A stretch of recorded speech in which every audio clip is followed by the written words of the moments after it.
대통령실과 여당 대표와의 갈등이 점입가경입니다. 국회 출입하는 김지영 기자와 뉴스 추적해보겠습니다. 김 기자, 한동훈 국민의힘 대표가 이젠 대통령 인사권까지 겨냥하고 나선 겁니다. 지금 말하고 있는 한남동 라인이라는 게 도대체 뭡니까? 네, 친한계에 따르면 대통령실 내에 김건희 여사의 측근 그룹이 있다고 전해집니다.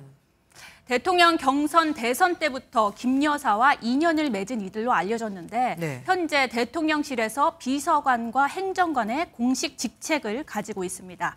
문제는 이들이 직무 범위를 넘어 인사와 정책에 깊숙이 관여하고 있다는 의혹이 있는 점입니다. 그러니까 공식 직책은 갖고 있는데 자기가 해야 할 일보다 더 많은 일을 하고 있다, 뭐 이겁니다. 그렇다면 김 여사의 비선 라인 실제로 존재한다 이겁니까? 존재한다 안 한다 지금으로서 이렇게 단정하기는 어렵습니다. 앞서 보신 대로 대통령실은 비선 조직이 없다고 일축했습니다. 네. 대통령실 내 의사결정 과정인 만큼 사실관계를 파악하는 것도 사실상 불가능합니다. 그렇다고 한남동 라인의 존재를 인정하면 야당의 비선 실세, 국정농단이라는 공세의 빌미를 줄 수 있습니다. 그래서 한 대표 발언을 잘 살펴보면요. 네. 김 여사 라인이 존재한다고 국민께서 오해하고 기정사실로 생각한다는 것 자체가 신뢰에 도움이 되지 않는다고 했습니다. 사실로 단정했다기보다 대통령실을 향한 압박의 무게가 실린 겁니다.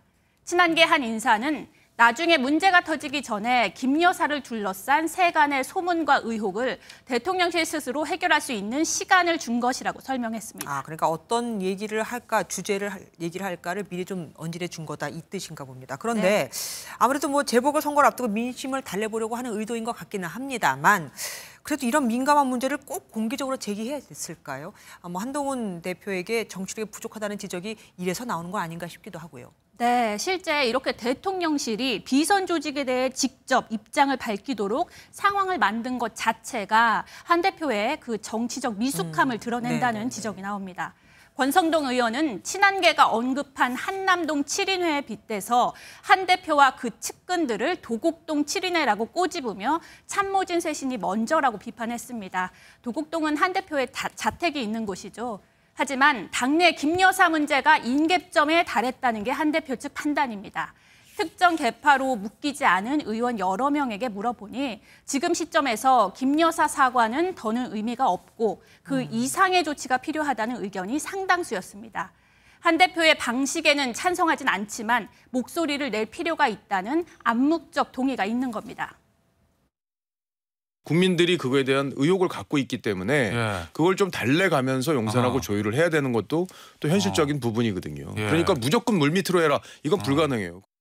그러면 당내에서 이 정도 공감대가 있다면은 이번 독대에서 성과를 좀 기대해도 되겠습니까? 네, 빈손 회동은 윤 대통령 그리고 한 대표 모두에게 정치적 타격일 수밖에 없습니다. 네.